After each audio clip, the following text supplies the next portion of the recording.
Hey Sagittarius, and welcome to your bi-weekly reading. So we are looking at the time from the full moon on June 3rd to the new moon on June 17th.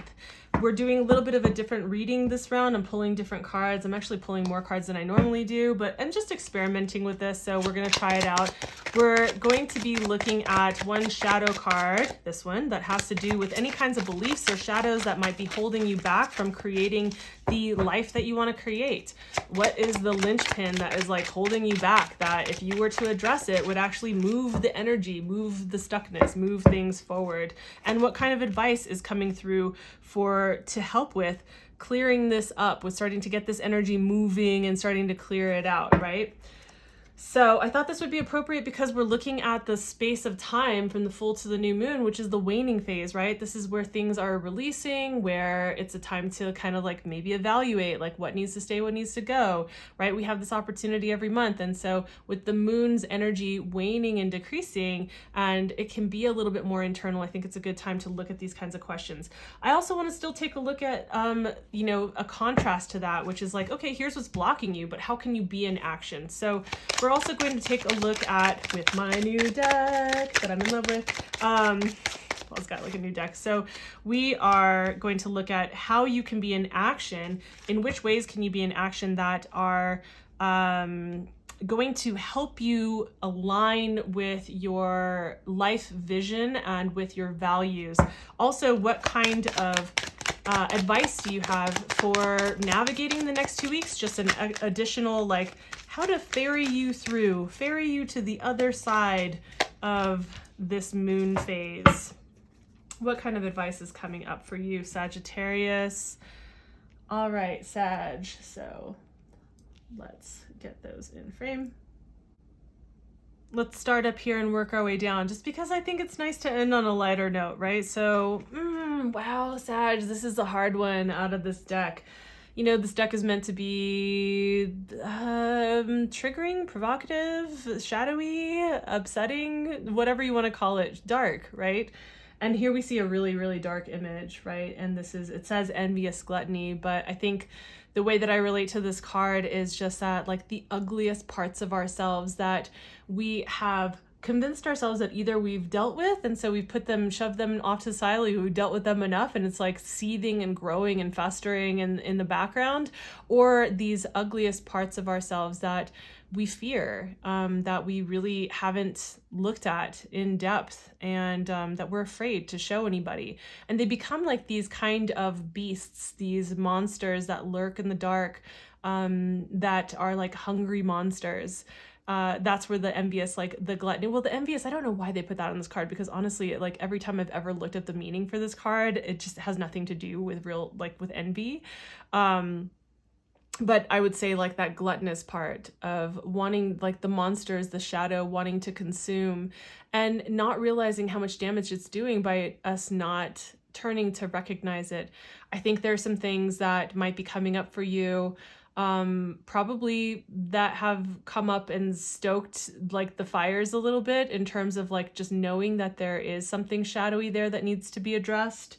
Sorry, I didn't realize I didn't have that in frame. So, so like these kinds of pieces of ourselves that just need attention. Sometimes it's like we turn the light on them and they're just like these little, like these pathetic looking golem like things that are not to be like feared, but they're something to be recognized and to give compassion to, and to like actually, maybe that wasn't the best example, but like but to recognize and to realize it's really not so scary. It's really just that it becomes this festering thing, this monster in our background, when we refuse to really acknowledge it and take the time with it, because in our minds, its presence grows in the background. In our minds, it becomes bigger than what it actually is, and so I'm just seeing like it's time to like address some aspect of yourself that feels shadowy, that feels difficult, that feels hard to accept.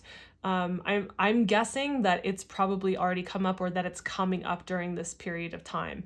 So something has like stimulated this feeling, and it can have to do with things like self-worth. It can, it's like a lot of the shadowy beliefs that we typically have as human beings, like, am I enough? Or like, why am I not worthy? Or like, whatever it is. Like those kinds of shadowy thoughts and beliefs that kind of can break us down in the background when we don't take time to address it. And maybe you have, maybe you like are just like, I have looked at this. Well, sometimes it's good to revisit these. It's not like we deal with them a couple times and they just go away forever. Sometimes it's like we chunk them down each time that we come back and revisit them from a different angle. And so I feel like this is just kind of like, yeah, maybe you're already aware of these things, but maybe it's time to revisit them and give them a little attention and do a little work on them right now.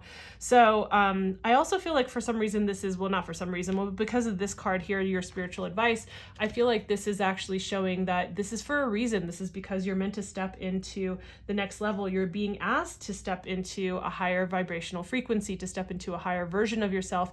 And these things, these pieces can become these kind of anchors that hold us down. Remember, this card is meant to show what is holding us back from creating the life that we want. So it's like there are these linchpins that are present that hold you from being able to step into that higher calling, a higher calling for yourself, a higher vibrational frequency, the next iteration of who you're meant to step into, whether that is maybe like a leader or more responsibilities, or to step into like more of a place of, maybe it's just about personal self-worth and like getting into like the next level of that, right? Maybe it's to do with relationships or with the kinds of communities that you're involved in or friendships that you keep, right? It could be about a lot of different things, but you're being asked to step into another level and to really answer that call. And it's not just the call of like stepping into your higher self, we could say. It's also answering the call of your heart's desires.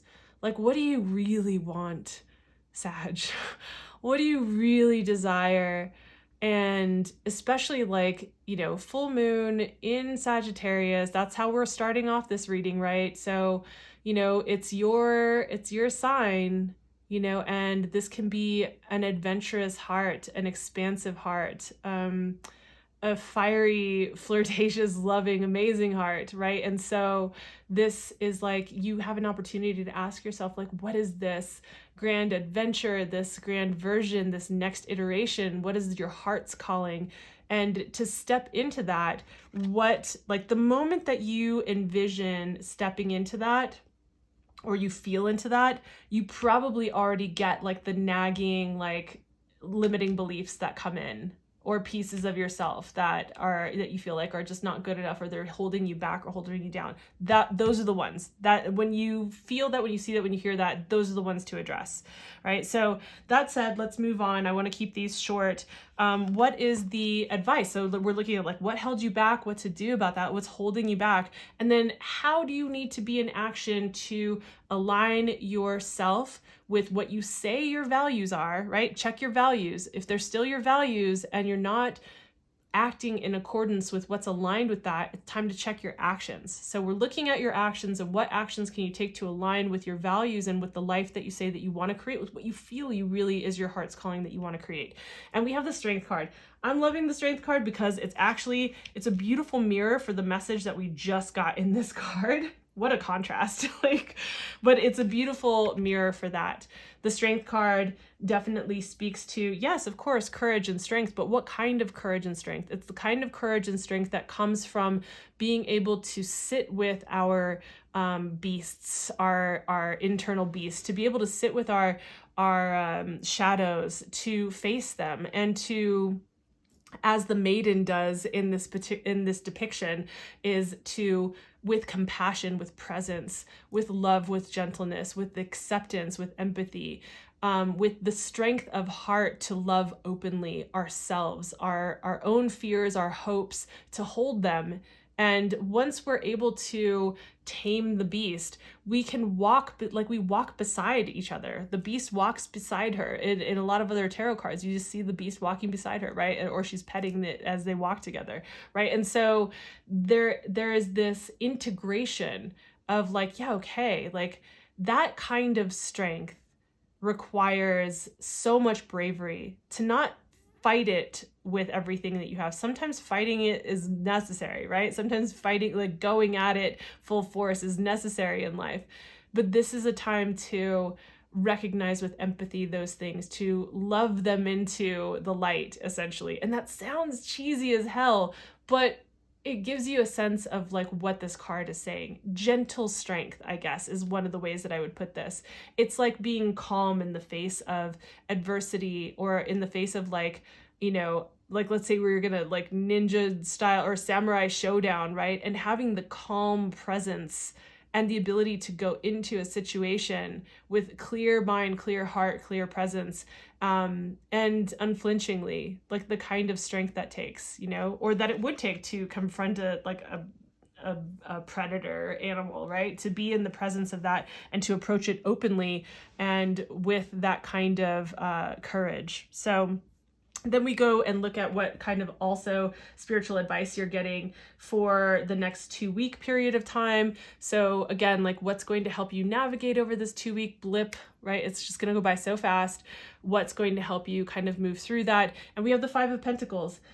You know, I actually like this because it says that you may not have everything that you want, but you have everything that you need for your journey, for you to create what you want to create in this world, right? Like we're looking at pentacles, which have to do with the tangible physical world, our finances, where we live. It also has to do with our values, right? And so you may be, and like what we're creating, what we're solidly materializing in this world, right? And so you may feel like it's all on your shoulders, you're out in the cold, maybe like don't be discouraged, Sag. If you've been feeling like you're putting in the work and like you're just like, I'm doing this all on my own, it's like too much, I've like overwhelmed, you know, just know that you can ask for help, you can delegate, you can ask for assistance, you can also, you probably have more control than you think over your schedule and what is necessary for you to do. If you've committed to too much, scale back your commitments, like renegotiate contracts, do what you need to do. It's not all on your shoulders. You're not out in the cold. You're not doing this alone. You have community, you have people, you have friends, you have someone in your life that you can talk with. And so also you have the, like, this can be a lack mentality and feeling like you have a lack of resources. And again, I just want to reiterate and like underscore, circle, highlight that this card, like part of the message in this encouraging position is to say like, hey, you've got, like, look around, you've got everything you need. You're doing all right, Sag.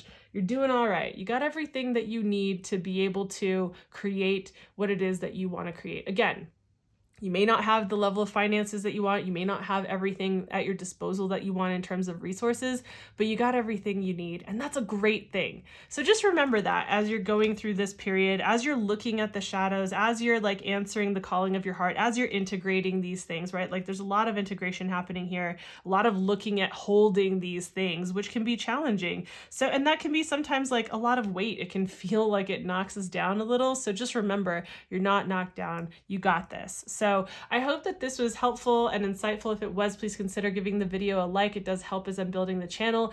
Also, like I said, I have the astrology video that breaks down the first half of the month, and it has timestamps so you can skip around. If you want to look at this story, the micro, in the view of the macro, I would say also go check out your monthly video for the monthly tarot reading for Sagittarius. And as always, thank you for being here. Please consider subscribing and hitting the notification bell so you don't miss anything in the future. And I will see you in the next video. Bye.